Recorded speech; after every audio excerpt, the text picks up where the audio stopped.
You invested your 2 days with the goat of sales, the man, the legend, Grant Cardone. In this particular room, there are people who are making 300K a month to and highest are doing 100 millions a month.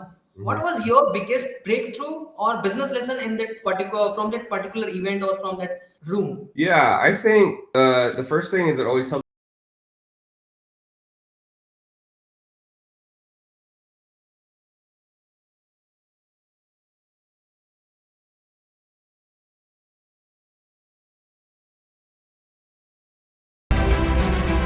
Hi, everybody. Welcome to the Entrepreneurs Warrior Show. This is where we interview entrepreneurs, coaches, and consultants who are expert in their niches.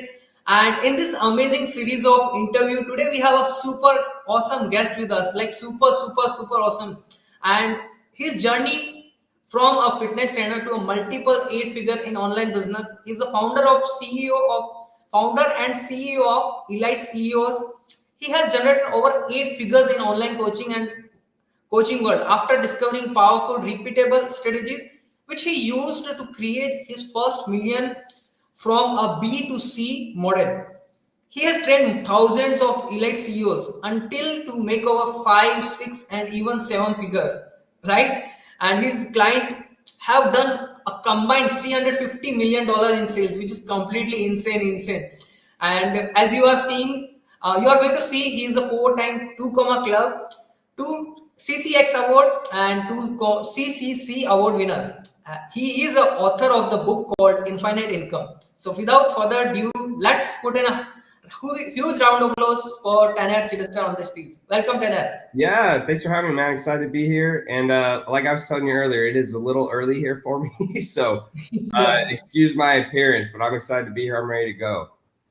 I'm really glad that it's a 7 a.m. right now, right? But you are here, so I'm really grateful for that one thing. Thank you so much once again. Yeah, no worries. And it's I usually get up a little earlier, but on Saturdays, I stayed out a little later last night. We had late dinner and stuff. But again, I'm excited to be here, and thanks for having me. Yes, I am so gladful. So are you hearing me loud and clear? Yeah, you sound great. You sound amazing. Thank you so much. We are good to go? Yeah, 100%. Awesome. Taran, you began your journey with the fitness company and weren't initially interested in serving trainers and coaches at starting of that point of time.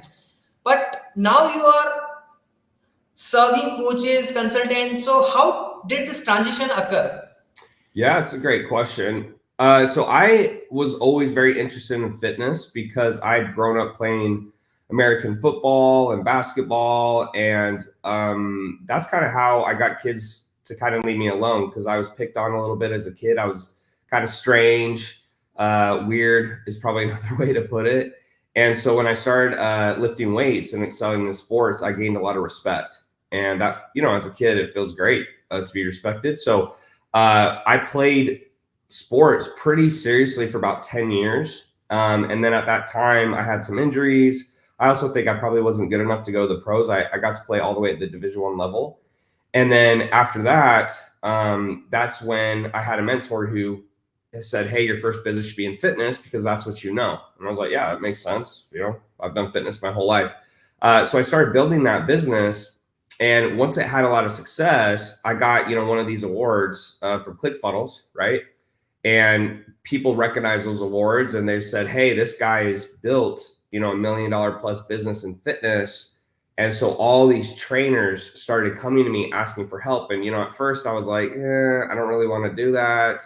I don't really want to be a business coach. I didn't really like business coaches at the time. I still kind of don't, to be fair, because there's just a lot, there's more. It's the 80-20 rule, right? So I always tell people it's 80% is probably bad, 20% is good. But that's what got me into consulting with trainers. And then as that expanded and got bigger, that's how kind of elite CEOs came about. So wasn't planned at all. It just kind of naturally progressed, and that's where we got to today. Yes, and we can say it is a kind of dot connected into your journey on how did you started and then step by step dots are connected, right? Yeah, like you asked about my step-by-step journey. No, means you started with the fitness and then dots are connected for your journey. Correct. Yeah. It just naturally progressed. And I think again, it was not planned. I never thought I would do it, but honestly, just what happened is people asked, they were buying the service, and then as I saw the service was being bought, I was like, wow, I think I got something here. And then I just kind of kept progressing.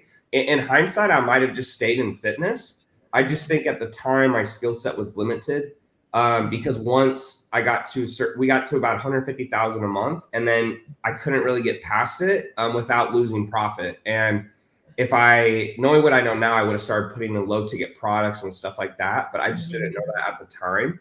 And so that's when I kind of said, hey, instead of trying to keep going this direction, I'll add on this other business. And then the, business consulting and fitness coaches, that overtook that business in only like 3 months.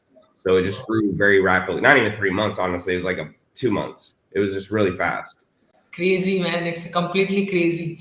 Yeah. And yeah, and your client, in this whole journey of you and your client have generated a combined 350 million of dollars in sales, which is completely insane. Right?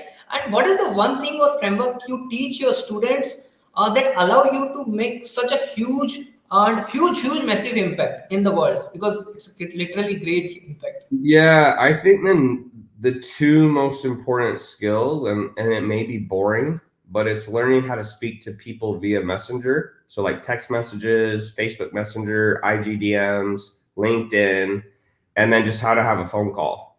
And a lot of people, unfortunately, they think they're a lot better than they are. So I kind of relate it to the guys who, they think they get all the girls, but we know they don't. They go up and some of the girls say no. So I just think it's being humble and dropping your ego and understanding, hey, if this method or reaching out to people or talking to people is not getting me sales, what am I saying wrong? Because sales is very conversational, and so I think a lot of people think they're better than they are. And so when our clients come in, we put a lot of time and a lot of effort on the actual messaging process. So conversations via text and then conversations via phone sales. And my best clients are the best at that by far. It's not even close. That's what their strength is. That's where their skills are. And that's why they do so well. I love this line. Your best client is your best salesman, which is literally great point. Because sales is everything at the end. Because the more you sell, the more you are able to serve, and that's how you are making literally a real huge impact, right? Right. Correct. Yeah. Yeah. And I mean, there's other parts to the business, but without sales, the business will die. And it allows you to make mistakes because let's say you're not the best at fulfillment, or let's say you're not the best at, marketing or whatever it may be. As you're making sales, you're extending the life of the business, which gives you time to get better. So for me, we've been in business, a little over 5 years now, just barely, like a month over 5 years. And so we're way better now than we were day one. But to get better, you have to extend the lifeline of the business. And over time, you get better and better and better. And that's how you start beating people, because by the time they come into your sphere, you're so far ahead of them, they can never keep up or beat you. That's how I view it. That is so true, and mic drop right now. Uh, when it comes to sale, you invested your 2 days with the goat of sales, the man, the legend, Grant Cardone. Yeah. And in this particular room, there are people who are making 300K a month and highest are doing 100 millions a month. What was your biggest breakthrough or business lesson in that particular from that particular event or from that room? Yeah, I think the first thing is it always helps you think bigger. It's like the 4-minute mile, right? So a lot of times as humans, you'll hear things and you have to even be careful. People on your team, they'll say things that are limiting. They'll say, oh, that can't happen, or we shouldn't do that, or that's probably not the right way. XYZ, ABC. I just don't think that's the best way to go about it. So the first thing is just honestly, it kind of helps you realize how much more you can do and like what levels you can get to. I think some of the questions I actually might have them on my phone, because there was 3 things Grant said, and maybe if I can find them, that really stuck out to me about what he said. So It is completely crazy thing are coming just now. yeah, so oh, shoot. Yeah, here we go. Yeah, so he did 3 things. Yeah, so I asked him 3 things, and he basically said, and these were kind of the big takeaways. So he said, what do I need to give up to get to where I want to go? Right? Because he says a lot of people, you won't leave something good for great. So one way I looked at that is when I heard that actually convinced me that I needed to transition out as the face of elite CEOs, not because it's not a great business and it doesn't make a lot of money and we're like doing anything wrong. It's just, I need something with a higher ceiling. And that actually really helped me think that through. The second one was, what should you be doing with your money? So to me, that was investing. I think part of that is like Grant, he's big in real estate. So he's probably like, yeah, you guys should be putting your money in real estate or put it in my syndicate. But I think a lot of people, at least the way I think of investing, is they're very risky with their money. You look at the situation that just happened with FTX. You can lose. Your life will change much more losing money than it will by gaining an extra 20%. So I always try to put my money specifically now in very safe investments. I do not try, to get super big returns. Like a lot of people shoot for these 30, 40, I just don't see the benefit because I already have more money than I need. So there's really no benefit to me making a lot more other than making my life worse or going backwards. That's kind of how I view it. And then the third thing he said goes back to kind of what I told you before is, what do you believe today that isn't true?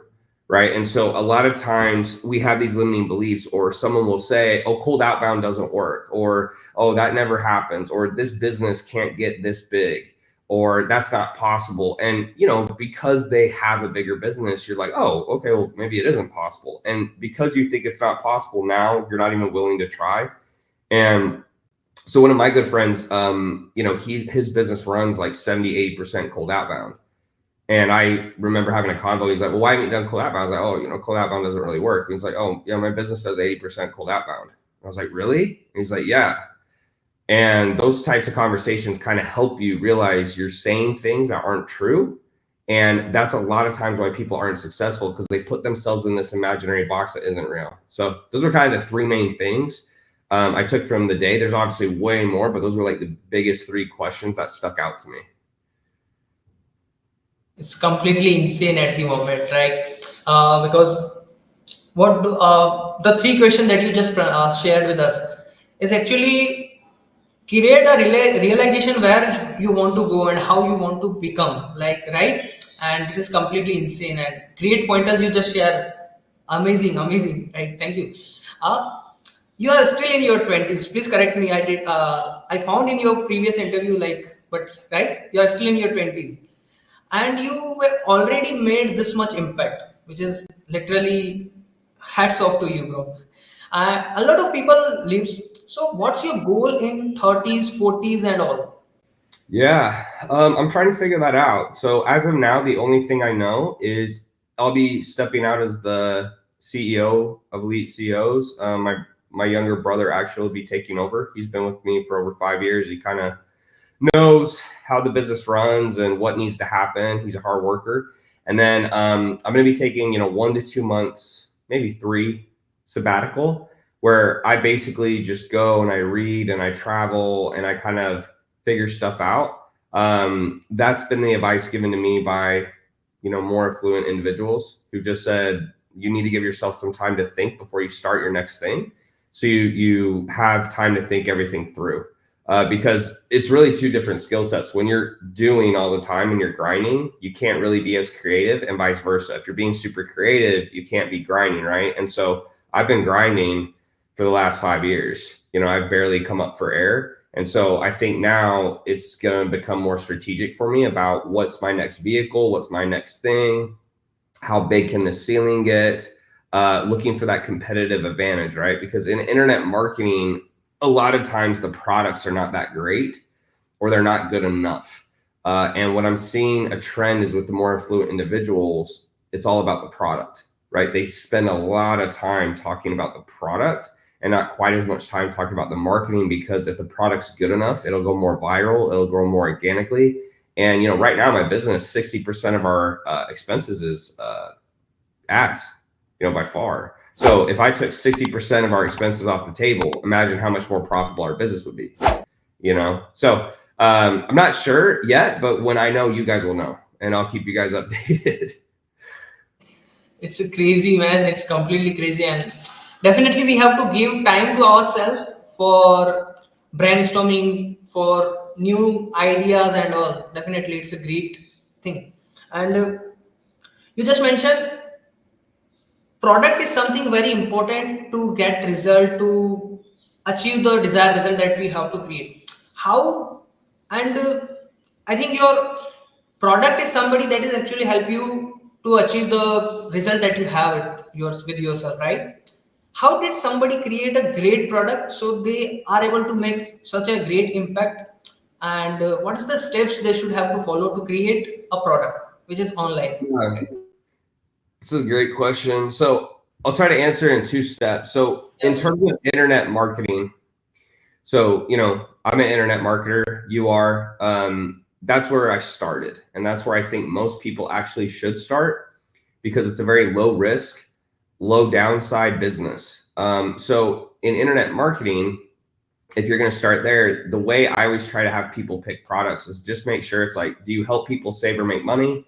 Do you help people have better relationships, or do you help them get in better shape? I mean, as simple as that. If it doesn't do one of those three things, or you cannot tie it back to it, it doesn't work. So when I say tie it back to it, maybe you're a mindset coach, but you say, by doing XYZ thing in my mindset program, you'll have increased health and you'll make more money.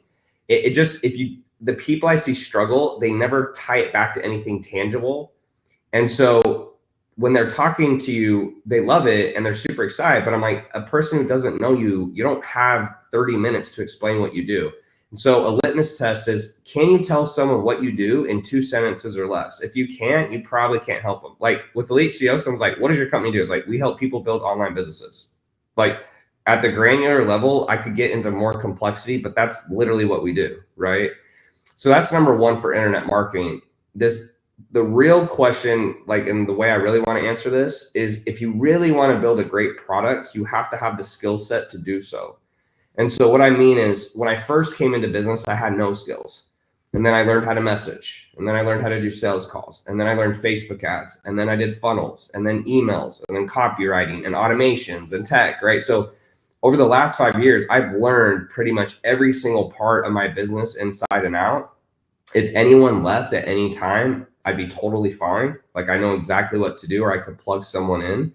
And so now when I go to build a new company, what I'm looking at is kind of, the first thing is I have skills to make it work. But the second thing is, now I'm going, okay, why does internet marketing not usually get as big? So why are there no billionaires besides Grant Cardone, who's in internet marketing? And really, if you look at Grant, most of his wealth is in real estate, right? It's not really internet marketing. He's a real estate mogul, which there's a lot of billionaires who are in real estate. So that's the question. I'm like, because Tony Robbins, right? Tony Robbins isn't a billionaire. And Tony Robbins is probably one of the wealthiest consultants in the world in the internet marketing space, right? So then you have to ask yourself, why are there no more billionaires? And I think the question is because at a granular level, people don't really value information, right? It's very valuable when they don't have it. And then the second they get it, you're like, oh, I could have figured that out on my own. Or, oh, I don't need you anymore. Or, oh, that was great, but I need new stuff now. That's why it's usually harder to scale, in my opinion. So when you go to build another product, you have to find something that is a little more sticky, right? Or it has more inherent value. And so, like, Alex Becker did a great job of this, right? He just sold Hyros for 110 million. He went from internet marketing, where he was making, I don't know how much he was taking home, but let's say he was taking home 1 to 4 million a year. Built a tracking software where people have to have it, they can't cancel, and he sold it for 9 figures. And so now, literally for the rest of his life, he has more than he needs by far, and he doesn't spend a lot. Like, his personality is very similar to mine, where he's just more of a minimalist. So he found something that just people value more. And the way you know if people value it more is how long will they keep paying for it. And so that's why tech is a great industry typically, because people like it. You also see good direct-to-consumer brands, because they'll buy a piece of clothing, but they love the brand, so they'll buy it again, and they'll buy it again, and they'll buy it again. And so they get those repeat customers. So I think that's the question you have to ask, is a lot of internet marketers, they don't really have a good product. And even like my company, we've been around 5 years. We shoot for a 10% attrition rate. I think that's a great rate. So meaning if we get 10 new clients, we only lose 1. But in most tech companies, they're shooting for a 1 to 2% attrition rate, which is insane. Like if you think about it, 1 to 2% is like extremely low. So that's 1 out of 100 instead of 1 out of 10, right? And so that's how those companies get enterprise value, and that's what you really have to think about. So the next company I build, the question you really have to ask is, how can I keep these people paying and not leave? And a lot of internet marketing companies don't do that because it's information based, and information is only as good until the person knows it, and then they're like, oh, I don't need this anymore. And so it's just the nature of the game is, yes, there's some coaches who are better than others and some suck, right? But even if you're really good in the internet marketing space, like really good, you still have that issue that in other business models you can solve easier. So sorry, that was a little bit of a long answer, but that's like kind of the beginner level, how to do an offer, and then kind of the higher level. So hopefully that was helpful. It is totally makes sense, and it's a so valuable and in detail answer that you just shared. First thing is, do they getting a transformation or not? They are not looking for just an information, because information is already there, but they are actually getting a transformation or not, which is literally required. And then the familiarity, like you mentioned, you have out of 10, one people leaving you, right? One people is leaving you, that because they are finding a bonding, and that's the matter, that is the literally required, right? Mm-hmm. Yeah, awesome. Amazing.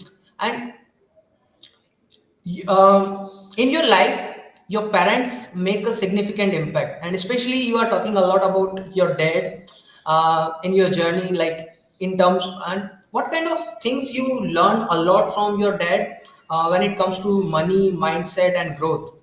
Anything Yeah. you want? So it may be an unpopular opinion, but I just personally feel like a lot of people, they're not willing to do what it takes, and they're very soft, for lack of a better word. My dad's one of the hardest working people I know. And the reason I say that is my dad, I didn't realize growing up, but I thought the way my dad acted was normal. And I thought every dad was like that until I got older and I realized my dad was exceptional. And the reason I say that is we had 7 kids. My dad was a teacher. So, he's making 40, 50 grand a year. Like, let's say tops, like he gets closer to 80, but it's like, 7 kids, that's not a lot here. And he would always do extra jobs, power washing, mowing lawns, cleaning. Like he even cleaned some of the schools he taught at to make extra money for our family. And when I would ask him for stuff, he would just say, yeah, like, I don't, like, you got to earn on your own. And it seems very small, but a lot of the people I see who struggle as adults, their parents give them too much, right? They give them, they expect things. The parents, every time they have a problem, they bail them out. Let's say their kid gets in trouble, goes to jail, they get them out of jail. Like, to each their own. I personally am glad that my dad was quote unquote hard on me, right? Society would view what my dad did as very hard or cold or cruel. My dad's the reason I'm successful. And I think a lot of kids need a little bit more tough love and need to not just be given everything, and understand that life is hard and you have to earn things. You have to work for it. And my dad taught that very well, because he never gave me money when I asked for it. He always told me, if you want to go to college, you got to get there on your own. I'd ask him for money. He's like, you don't have a job. He's like, you got to go get one. And I was just a kid. But when I became an adult, I had the realization, I said, you know what, my parents can't help me. So I have to figure this out on my own. And really, if you think about it, you have to be able to help yourself. If you're expecting people to save you or help you, you're not going to have a good life. And that's why I'm also not very pro-government, because that's what the government tries to do, is they try to baby adults, and they try to make sure, they all get cell phones, they all get money, and and what it does is it ruins society, because everyone basically is a little child as an adult and needs someone to bail them out. And that may be an unpopular opinion, but the more I've had success and the more I see other successful people, the more it's apparent to me that that's the common problem. So my dad was very influential, and without my dad, I probably wouldn't be here. So I really loved it. Definitely, sometimes we feel like my parents, my dad is very hard on me, but they are literally teaching the life lesson from their own experience, not just random. They want to see their kids more successful than themselves, right? Well, and probably like it's part of your culture, which is a good thing. So Yeah. in America, right? Or if you're born in America, Nilesh, where were you born? I'm in India. So you're in So India, right? So just naturally, your culture in India and like even China, Japan, those types of countries, I feel like the way you're raised and brought up is just way more to the benefit. They were even talking about TikTok in the U.S., right? It's a bunch of stupid dances, and then in yeah. China, they're showing a bunch of educational stuff and information and like all these amazing things. And so people look at that, right? And I remember I had some professors from India and they were my hardest professors. Like they were they were hard, right? And they would grade really ruthlessly. But it's funny at the time, you always kind of resent it. But later in life, you're so glad because those professors or those, parents or teachers, whatever, they actually help you elevate your game because they, expect nothing less than greatness. So I actually think a lot of times people born in America, don't get me wrong, someone will try to, make something out of this, but I'm not saying they're not privileged. But what I am saying is that I think that privilege can sometimes hurt you. And I think, being born into either a family or an environment or situation where it's not quite as good is actually a lot of times what I see. Like Gary Vee, he, is an immigrant, right? I don't know how many others are, but like I'm pretty sure a lot of the top entrepreneurs I look at are immigrants. And they just kind of have that, mentality, that toughness that you can't get if you're just handed everything on a silver platter. And so while I was, born in America, so I'm more privileged than most, I would say the way my dad raised me, it was very similar to maybe how I feel other individuals in maybe foreign countries who come over here with a chip on their shoulder were raised. To put it like more plainly, I guess. Yes, it is insane. Like how when we face a lot of tough time, we know the effort, how much effort we have to put to make it, to earn it, right? And Mhm. that's what our parents love to teach us. So you are able to stay in your journey in any tough situation, not only in single situation, but in any tough situation. Really glad. Guys, if you have any specific question, you can also drop in the chat box. You hit the milestone of 0 to 8 figure in your journey, in your business. How do you define your success? Well, I used to define it as how much money I made. Hmm. And then I made a lot of money and I realized I didn't really feel any different. So I think there's steps, right? It's like Maslow's hierarchy, right? Like first you need shelter and then you need like food and then you need water and then I don't know the whole thing, but it's like one step at a time. I think with money's everything when you don't have it, right? But then once you have it, you realize it's not the most important thing. So for me now, I'm more mission focused because it really is about my personal development. What I mean by that is the person I am now is far different than the person I was when I started. And the reason is because to reach new levels, whether it's business or finance or sports or whatever, you have to become a new person. And that's truly where the happiness comes from. Because if you're always chasing money, you'll just burn out because there's going to be a hard time, a bad day, something will happen and you'll just burn out. But like what's happened for me now, and I see why people stay successful, like Gary Vee, because it's just so obvious that like he loves what he does. And you're not going to love everything about it, but at the granular level, like he loves business, he loves growth. And I think the people who are the most successful for the long term have to love it because if they don't love it, they'll stop doing it. Right. And it makes sense because like now that I've been in business 5 years, I've seen people come into the space and leave. I've seen people who were in the space, their businesses went down, seen people sell, seen people move on to other things. And so, they always say that quote, if you stick with something for 15, 20, 30 years, you'll get really good at it and you'll probably be really successful. That's the key. It's the consistency, right? It's like sticking with it. And ultimately, if you don't love it, you won't stick with it because it gets boring. Like it becomes a grind. You don't want to do it anymore. You're tired of it. You're tired of dealing with people, like whatever it may be. So I think for me, it turned from money to personal growth. And that's where I feel the happiest now. and that's where I feel the most content. So Love this answer. It is an insane and again mic drop answer, because money is not only an happiness, but definitely there's so many things that you can change, and how much you how much humble you are, how much impact you are making is literally making sense. Thank you so much, Tanner, for coming on this show. Really glad to have you on the stage. Where do people can find you? yeah, just YouTube is great. So just type in my name on YouTube. And then if you guys do need help or they're ever looking for more information to grow their businesses, elitecos.com, and we got a lot of stuff there. But yeah, thanks for having me, brother. And I apologize. They don't know this, but I missed the first meeting, so I appreciate you letting me make it up to you. No worries.